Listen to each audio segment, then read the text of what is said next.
You may see Madame Mushka now. Warning: this cartoon contains material that may be necessary for information or clues to complete this game. Please be sure to check your inventory if you decide to skip. So, you are here to see Marimushka, no? Well, come closer. Sit down. I will tell you your fortune. Already I can tell that you are on a quest of great urgency. We will see what we can find out for you. Look, Ingram. Look into the crystal ball. Look, Mananan, look what I have for you. Take a good look at what you did to my brother, Alexander. Because of you, he's doomed to spend the rest of his days as a cat, and there's nothing I can do about it. But you can do something about it. Since you're the one that did this to him, you're the only one who can turn him back again. Back to the wizard Mananan. Alexander! I don't know how, Mordak. I'm not a wizard. I just happened to stumble across some magic spells and accidentally turned your brother into a cat. I didn't mean it. Please believe me, Mordak. I don't know how to turn him back into a wizard. You're holding out on me, little man. You're taking advantage of my good nature, but not for long. If I don't get a change of tune from you soon, I'll feed your family to the cat, starting with your dear mother. Remember what I said. I'll only give you a little more time to decide before your family becomes cat food. That is all. But I see that your mission is very dangerous indeed. I will give you something to help you. Here, wear this. It is a magic amulet. It will protect you against all but the most powerful magic. Good luck, King Ram. Be careful.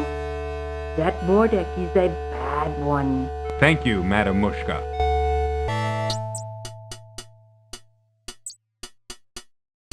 Madame Mushka is tired.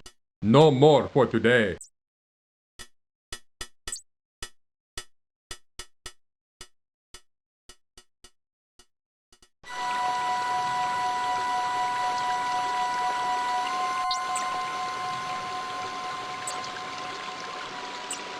Graham watches with surprise as a contingent of ants marches into the haystack and begins to swarm through it.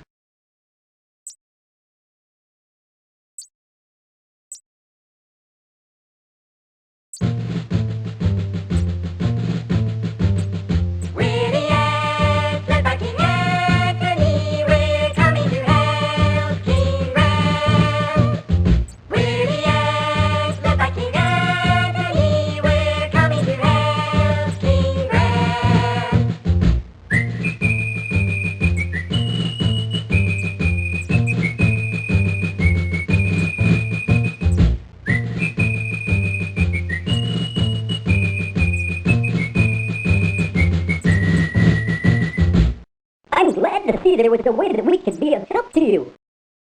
Look here. We found a golden needle in the haystack. I'd like to present it to you. Perhaps you can find a use for it. Why, thank you, King Antony. I'm honored.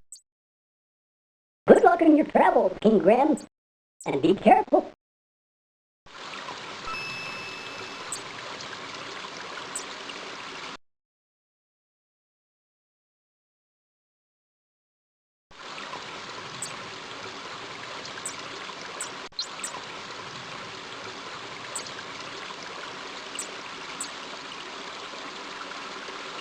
Suddenly, frantic squeakings alert Graham to a mangy cat chasing a terrified rat.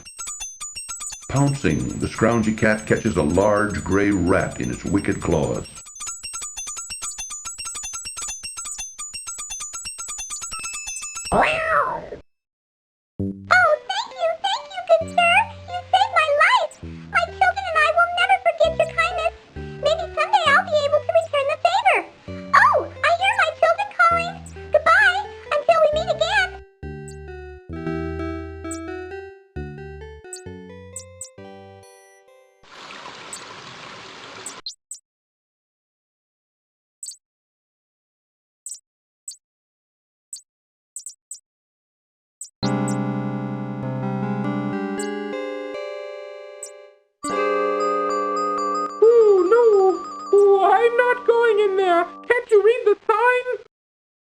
Come on, Cedric. There might be something important in here.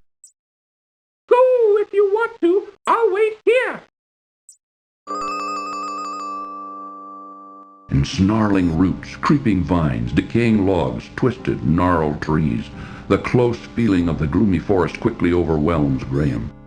It seems to Graham that there is an unusually large number of toads in this forest. These toads look too repulsive to catch. Numerous roots, rocks, and ruts choke the narrow forest path, which branches either to the right or to the left. The amulet is attached to a soft leather thong. The magic amulet begins to glow softly as Graham slips it over his head. He then carefully tucks the amulet into the front of his tunic, hiding it from sight.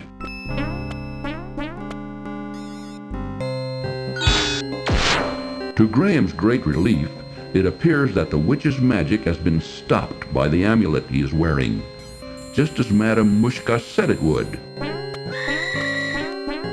Unseen eyes seem to watch Graham as he stumbles confusedly through the thick maze of the gloomy forest. A path, tangled with roots and vines, leads to the north and east through the dense foliage of the dark forest. Of all the ugly hags Graham has seen in his life, this is by far the ugliest. Even though the old witch is now powerless to inflict her evil magic on Graham, Graham also finds himself powerless to do anything about her. What are you doing in my forest, young man?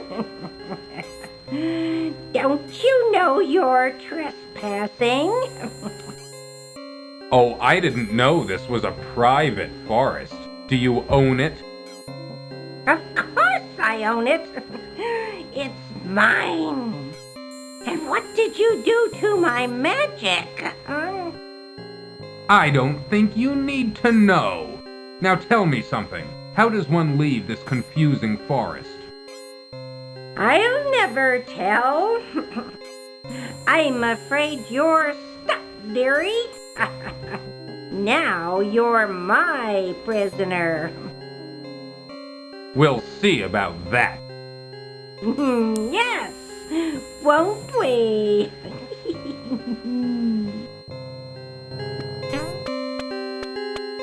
Mumbling and muttering to herself, the ugly old hag refuses to indulge in any further conversation with Graham.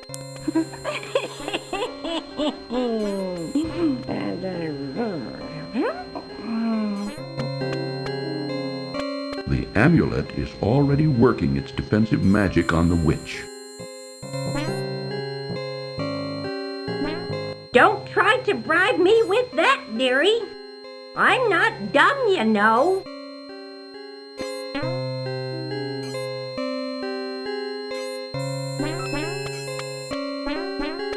What's this? Ah, freedom at last! Now you spend the next 500 years in a bottle.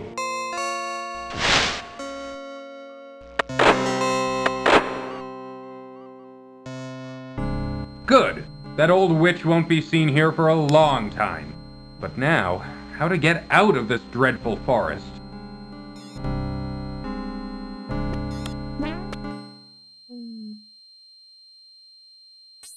Strange plants and animals inhabit this dark and dreary place, while thin rays of sunlight barely break the surface of the forest's thick foliage.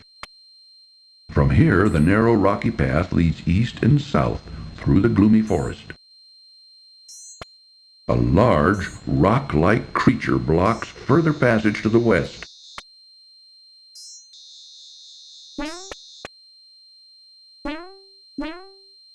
This situation seems to require very careful thought. Graham needs to spend more time on this.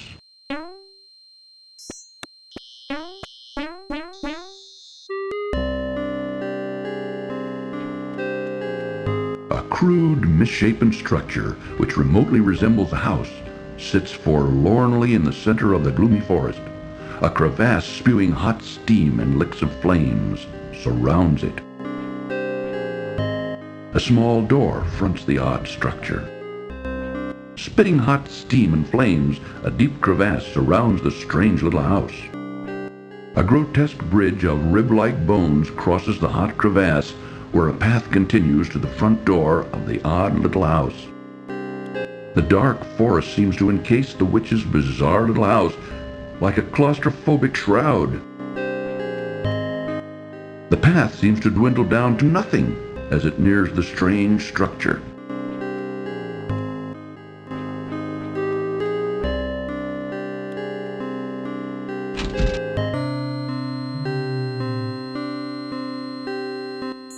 The old witch's house has been crudely fashioned from an old tree trunk and salvaged stone. Being cold and creepy, Graham finds he would just as soon hurry up and leave. Graham spies a small drawer built into the trunk of a tree, which pokes awkwardly through the wall of the house. A set of stone steps, much too narrow for Graham's larger body, wind precariously upward in the back of the room. An interesting incense burner hangs from a protruding tree branch.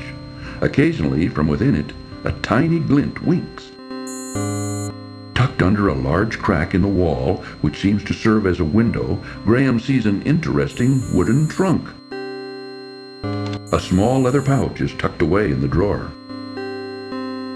Graham reaches the drawer and removes the leather pouch. The winding steps are much too narrow for Graham to ever fit through. What's this? Why, it's a little key. A small, intricate spinning wheel is put away in the trunk. Reaching a hand into the trunk, Graham retrieves the small spinning wheel. The small leather pouch is drawn tightly closed. This appears to be a small, intricately constructed spinning wheel. Upon opening the leather pouch, Graham discovers 3 sparkling emeralds. The trio of sparkling emeralds dazzle the eyes. The leather pouch contains 3 beautiful emeralds. It is a tiny brass key. Unfortunately, Graham is all thumbs when it comes to operating a spinning wheel.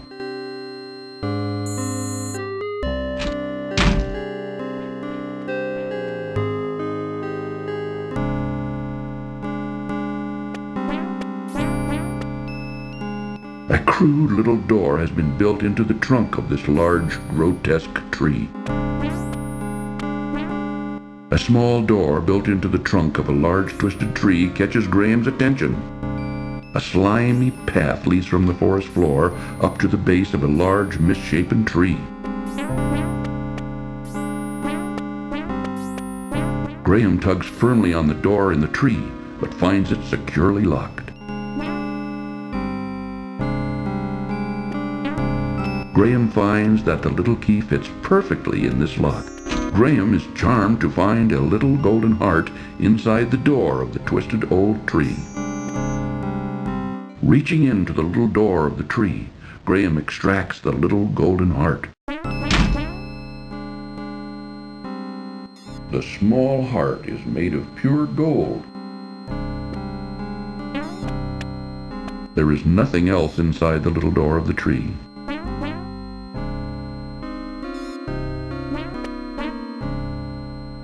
The pervasive gloom of the forest settles around Graham like a tight, suffocating blanket. Everywhere he can hear the eerie sounds of strange creatures. The rocky, rutted footpath staggers its way through the oppressive forest to the north or to the west.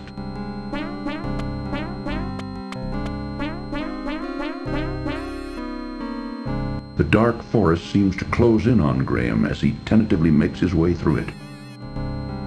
A root-rutted path stumbles its way east, west, and north through the dark and gloomy forest. Through the mists of the forest, Graham can barely see a small house-like form to the north.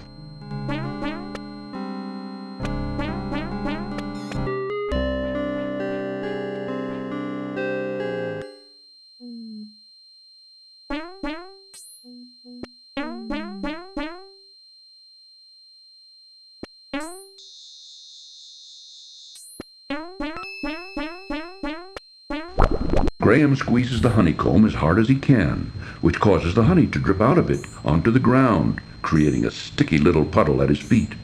Now all that's left of the honeycomb is a piece of beeswax, which Graham puts back in his pocket.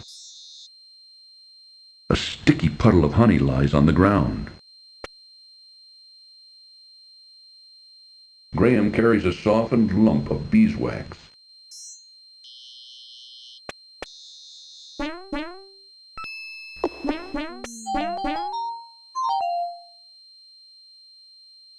The pair of sparkling emeralds dazzle the eyes.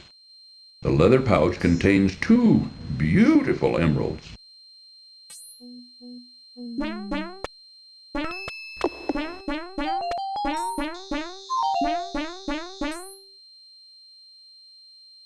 The sparkling emerald dazzles the eyes.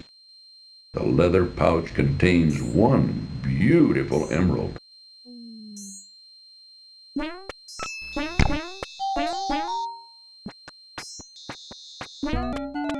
Please, let me go! I beg of you! Why should I do that? What will you do for me? I'll show you the way out of the forest, if you let me go. How do I know I can trust you? I give you my word. An elf never breaks his word. Well, it's against my better judgment, but okay. Move over, Rocky. You're in our way. Sorry.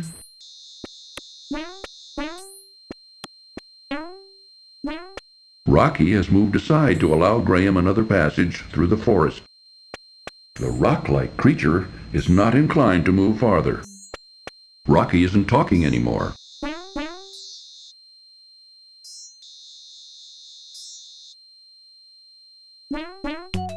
Follow me! In here! Graham has entered a secluded clearing in a quieter, more pleasant area of the dark forest. A small hole burrows in at the base of an immense tree.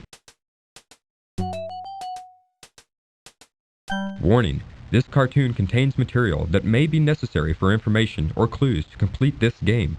Please be sure to check your inventory if you decide to skip.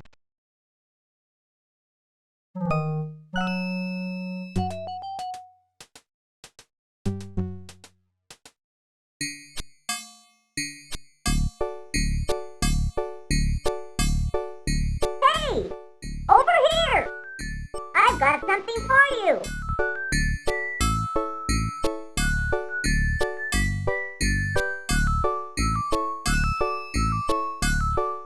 I never take anything without giving in return. For your generosity in giving me those exquisite emeralds, I give you my finest pair of shoes.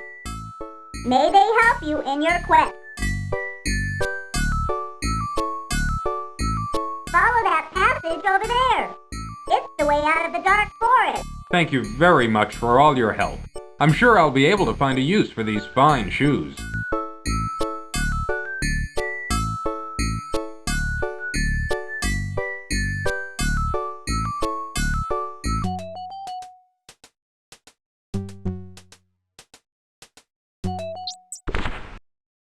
Oh, I'm glad to see you're okay. I was beginning to worry. You were right not to want to venture in that dark forest, Cedric. I thought I'd never get out of there alive. An old hollow log lies in a small clearing before the gloomy forest. The entrance to the elves' tunnel is left exposed.